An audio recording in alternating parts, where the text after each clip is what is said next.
खजाने में पैसा बढ़ रहा है, सरकार का नेटवर्थ बढ़ते चला जा रहा है। इस देश की इकोनॉमी धीरे धीरे $4 ट्रिलियन पार कर चुकी है, लेकिन नौकरियां नहीं है, लेकिन इंडस्ट्री नहीं है, लेकिन अब सब्सिडी के लिए देने का पैसा भी नहीं है। लेकिन इस देश के भीतर में जो भी लकीरें हर राज्य ने विकास के लिए खींची और यह कहकर खींची कि 2014 के अंदर प्रधानमंत्री नरेंद्र मोदी जी चीख चीख कर एक बयान कर रहे थे, एक ऐलान कर रहे थे कि हम सत्ता के अंदर आएंगे, सरकार के अंदर आएंगे तो हम काला धन वापस लेकर आएंगे। और उसके बाद फिर नोटबंदी की गई कि काला धन वापस आएगा, काला धन को लेकर आऊंगा मैं। लेकिन अब देखिए किस तरह से सरकार के खजाने पूरी तरह से खाली होते हुए नजर आ रहे हैं। अब तस्वीरें इस तरह के सामने निकल के आ रही है कि देश के अंदर भुखमरी जैसे हालात दोस्तों पैदा हो रहे हैं। दोस्तों वहीं पर भीख मांगने के लिए तैयार हो जाओ, इस तरह की बातें कही जा रही हैं। हमारे साथ वरिष्ठ पत्रकार मौजूद हैं पुण्य पराशर वाजपेयी, आप उनकी इस रिपोर्ट को देखिए। दोस्तों नमस्कार। खजाने में पैसा बढ़ रहा है, सरकार का नेटवर्थ बढ़ते चला जा रहा है। इस देश की इकोनॉमी धीरे धीरे $4 ट्रिलियन पार कर चुकी है, लेकिन नौकरियां नहीं है, लेकिन इंडस्ट्री नहीं है, लेकिन अब सब्सिडी के लिए देने का पैसा भी नहीं है। लेकिन इस देश के भीतर में जो भी लकीरें हर राज्य ने विकास के लिए खींची और यह कहकर खींची कि यह कल्याणकारी योजना है, उसके लिए पैसा नहीं है। यूनिवर्सिटी ग्रांट कमीशन को देने के लिए पैसा नहीं है। इस देश के हेल्थ सेक्टर को और ज्यादा इंफ्रास्ट्रक्चर के साथ सरकारी स्तर पे मजबूत कर दिया जाए, पैसा नहीं है। इस देश में छात्रों की कितना पैसा है सरकार के खजाने में, आप लोगों को इस वीडियो में पता चल पाएगा, इसलिए देखिएगा शुरू से आखिर तक। जिससे बेहतरीन शिक्षा छात्रों को मिल सके, सस्ती शिक्षा छात्रों को मिल सके। पैसा नहीं है। पैसा है कहां पर?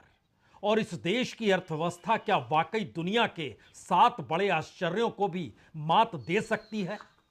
अक्सर यह कहा जाता है सरकार कुछ बताती नहीं है। दरअसल सरकार बताती है या छुपाती है, यह तो बात की बात होगी। पहले यह समझ लीजिए, सरकार कुछ भी छुपा नहीं सकती है, बताती नहीं है। इसके लिए आप मीडिया को दोषी दे सकते हैं। इस देश के भीतर सीएजी को कटघरे में खड़ा कर सकते हैं। इस देश के उन तमाम संस्थानों के बाबुओं को आप कटघरे में खड़ा करके यह पूछ सकते हैं कि आप सच बताते क्यों नहीं थे। लेकिन सरकार सच छुपाती नहीं है। और जब सच नहीं छुपाती है तो सच क्या है? वाकई क्या रोजगार नहीं है? वाकई स्थिति नाजुक है, सब कुछ कर्ज पे चल रहा है, जितनी भी लाभार्थी योजना थी सब डूबने के कगार पे है। या इस देश को सब्सिडी और लाभार्थी के आश्रय जो चलाने का ढोंग पीटा जा रहा है, वो सबके सिवाय प्रोपेगेंडा के कुछ भी नहीं है। कुछ भी नहीं है। जिस तरह से 15 लाख का जुमला निकला, जिस तरह से अलग अलग योजनाएं चुनाव जीतने के बाद खत्म कर दी जाती हैं। सरकार का एक मंत्रालय है स्टैटिस्टिक्स मिनिस्ट्री, हिंदी में कहते हैं सांख्यिकी मंत्रालय। इसने एक डाटा दिया और बताया कि दरअसल इस देश के भीतर में जो भी एम्प्लॉयमेंट या एम्प्लॉयमेंट से जुड़े हुए कामकाज इस देश में हो रहे हैं, वो पुरुषों के लेवल पे 20% से कम 19.9% है। यानी लगभग 80% लोग इस देश में रोजगार से जुड़े हुए नहीं है। बताइए, ये बहुत बड़ी बात हो गई यार। वह रोजगार और रोजगार से संबंधित व्यवसायों से जो जुड़ी है, उनकी संख्या सिर्फ 4.9% है। यानी 95% महिलाएं भी सीधे रोजगार से नहीं जुड़ी है, जो सरकार का काम होना चाहिए। क्योंकि इकोनॉमी बढ़ रही है, पैसा बढ़ रहा है, सरकार अब कहने से चूक नहीं रही। सोना भी बढ़ गया, डॉलर भी बढ़ गया, देखिए खजाना लबालब है और हमारी इकोनॉमी आसमान को छू रही है। लेकिन उसी मंत्रालय की जानकारी यह भी आती है कि जो ग्रामीण क्षेत्र है, इस देश के ग्रामीण क्षेत्र में तकरीबन 88% लोग एम्प्लॉयमेंट या उससे जुड़े कामकाज से बिल्कुल जुड़े हुए नहीं है। यानी रोजगार से वो जुड़े हुए नहीं हैं, जो कि सरकार के कामकाज के जरिए रोजगार पैदा होते हैं। 88% लोग ग्रामीण भारत में नहीं जुड़े हैं। अब आप सोच रहे होंगे शहरों की स्थिति अच्छी होगी। शहरों में जुड़ने वालों की तादाद सिर्फ 13.8 है, यानी तकरीबन 86% लोग जो हैं शहरी इलाकों में भी, वह भी रोजगार से नहीं जुड़े हुए हैं। तो आपका अगला सवाल होगा, कौन सा बड़ा काम है जो सब करते हैं? सबसे बड़ा काम इस देश में सेल्फ केयर और सोना है, यानी निद्रा में चले जाना है। क्योंकि इस देश के भीतर महिला हो या पुरुष हो, 50% लोग सिर्फ अपने काम को इस रूप में देखते हैं कि उनकी रोजी रोटी कैसे चले या ना चले, या दूसरे पे निर्भर हो जाएं और वो आराम से नींद में सो जाएं। 50% लोग, 49.3% पुरुष, 49% महिलाएं। अगला सवाल, ये रिपोर्ट और ये डाटा में आपको गोदी जो मीडिया नहीं काम बताएगा कि किस हो तरह और से पैसा देश ही के नहीं अंदर मिले। मामला चल रहा है और हालात चल यह रहे हैं। स्थिति इस देश में महिलाओं की सबसे बदतर है, जो तकरीबन 20% है। काम के लिए गए और पैसा नहीं मिला। पुरुषों में यह स्थिति तकरीबन 2.5 से 3% है। अब जब इन आंकड़ों को हम आपको रख रहे हैं, जो कि कई हिस्सों में और भी रखा जाएगा आपके सामने, उसके बाद एक सवाल आपके जहन में तुरंत अब आ जाना चाहिए। यह सवाल है, क्या वाकई सरकार की जो पूरी योजनाओं की फेहरिस्त है और सरकार जिस तर्ज पर बता रही है, उसके लिए भी सरकार के पास पैसा है या नहीं है? सिर्फ योजनाओं का ऐलान पर है। इस दौर में सरकार के पास अपनी ही योजनाओं को देने के लिए पैसा नहीं है। जो राहत रियायत का ऐलान एक लंबी फहरिस्त के साथ सरकार करती चली जाती है, पैसा नहीं है। और पैसा नहीं होने का मतलब क्या होता है? पहले राउंड में आप कहेंगे सब्सिडी, तो सब्सिडी कहां मिलती है? मसलन प्रधानमंत्री किसान सम्मान निधि, जो लगातार हर बार प्रधानमंत्री बांटते जरूर हैं, लेकिन किसी ने ध्यान दिया नहीं। उसमें 45% की कमी आ चुकी है। जो सरकार पैसा बांट रही है छोटे और सीमांत किसानों को लेकर। खेती के क्षेत्र में परंपरागत कृषि विकास योजना, पैसा नहीं है। प्रधानमंत्री कृषि संचय योजना, पैसा नहीं है। Market intervention scheme and price support scheme, इसके लिए भी एक बजट था, पैसा नहीं है। बताइए, खजाना पूरी तरह से खाली हो रहा है। पाने की स्थिति में नहीं थे, तो पिछले हफ्ते पार्लियामेंट में बकायदा पैसा मांगा गया और पास कराया गया। अपनी ही सरकार, अपना ही बहुमत, पास कराने में कोई दिक्कत होगी नहीं। लेकिन यह सवाल गायब हो गया कि जब आपने बजट एलोकेशन किया था तो वो पैसा कहां गया? हमारी टीम ने कहा, ज्यादा पैसा दरअसल प्रचार में चला ही जाता है। और इस दौर में खुद प्रधानमंत्री जिस तरीके से राज्य दर राज्य घूमते हैं और योजनाओं का ऐलान करते हैं, सब कुछ फ्री में नहीं होता। उदाहरण में अगर बिहार को ही ले लीजिए, तो बिहार वो जितनी बार जाते हैं, जिन योजनाओं का ऐलान करते हैं, वो फ्री ऑफ कॉस्ट नहीं होता, उस पर भी खर्च होता है। उस पर भी खर्च होता है, सब इंतजाम, जो तैयारियां होती हैं, जुड़ी हुई जो कृषि की योजनाएं हैं, उसका पैसा ट्रांसफर हो जाता है वहां पर कि आपके राज्य का ऐलान किया गया। पैसा वहां भी से सूख जाता है। प्रधानमंत्री आवास योजना, आज की तारीख में वहां भी पैसे की क्राइसिस है। और क्रेडिट लिंक सब्सिडी स्कीम, जो हाउसिंग सेक्टर से ही जोड़ी गई, वहां भी पैसा नहीं है।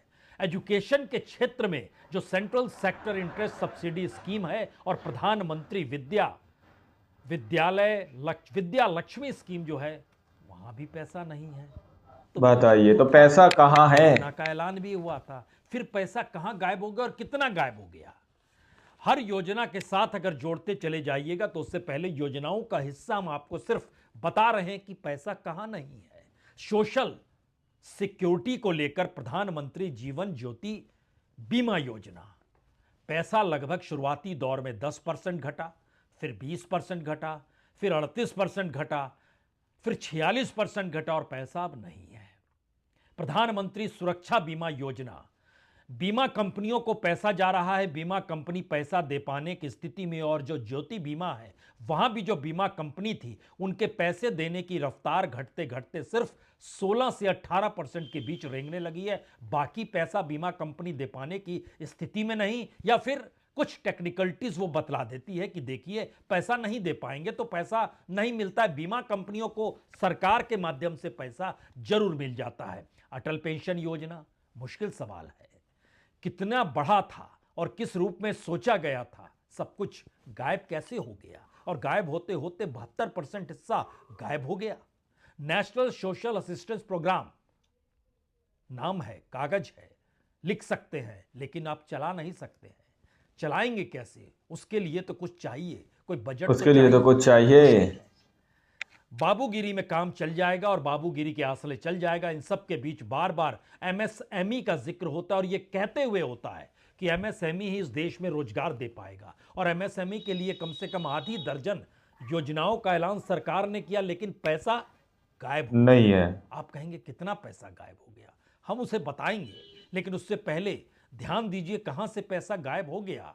Credit link capital subsidy scheme, दूसरी योजना बैक एंडेड इंटरेस्ट सब्सिडी, तीसरी योजना 25% कैपिटल इन्वेस्टमेंट सब्सिडी स्कीम, चौथी योजना Shram Shakti special women scheme. जी गिनिए मत, लगभग 6 लाख करोड़ रुपए होने चाहिए थे, नहीं है तो पैसा नहीं है, हम आपको किस रूप में कैसे देंगे।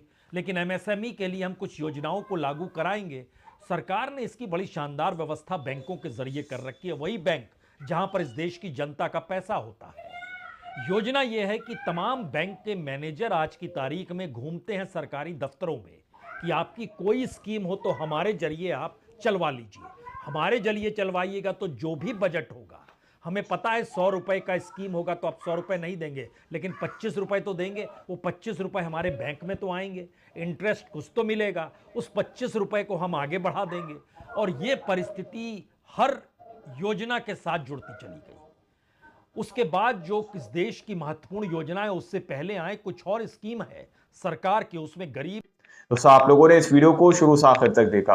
वीडियो के अंदर काफी योजनाओं के बारे में बताया गया, काफी घोषणाओं के बारे में बताया गया कि किस तरह से योजनाएं और लाभार्थी योजनाएं जो चल रही हैं उनको किस तरह से बंद करने की कगार पर सरकार पहुंच चुकी है, क्योंकि सरकार के खजानों के अंदर अब पैसा नहीं है। पैसा कहां गया, कैसे गया, किधर गया, इसका अभी तक हवाला कोई सामने निकल कर नहीं आया। बेशक हमारा देश जो है 3 ट्रिलियन जो है इकोनॉमी पार कर चुका है, अब आप लोग समझ सकते हैं, लेकिन बावजूद इसके फिर भी हमारे देश की अर्थव्यवस्था किस तर्ज पर है और किस तरह खस्ता हालात में पहुंच चुकी है, इससे हम और आप मुंह नहीं मोड़ सकते। जिस तरह की बात इस रिपोर्ट के अंदर कही गई कि आज का नौजवान तबका किस तरह से बेरोजगार घूम रहा। दोस्तों एक तरफ प्रधानमंत्री नरेंद्र मोदी जी अपने भाषणों के अंदर कहते हैं कि हम अपने देश के तकरीबन 80 करोड़ लोगों को 5 किलो राशन दे रहे हैं, यानी कि सीधे तौर पर मोदी जी का कहना यह है कि हम 5 किलो राशन पर भारत के 80 करोड़ लोगों को पाल रहे हैं। दोस्तों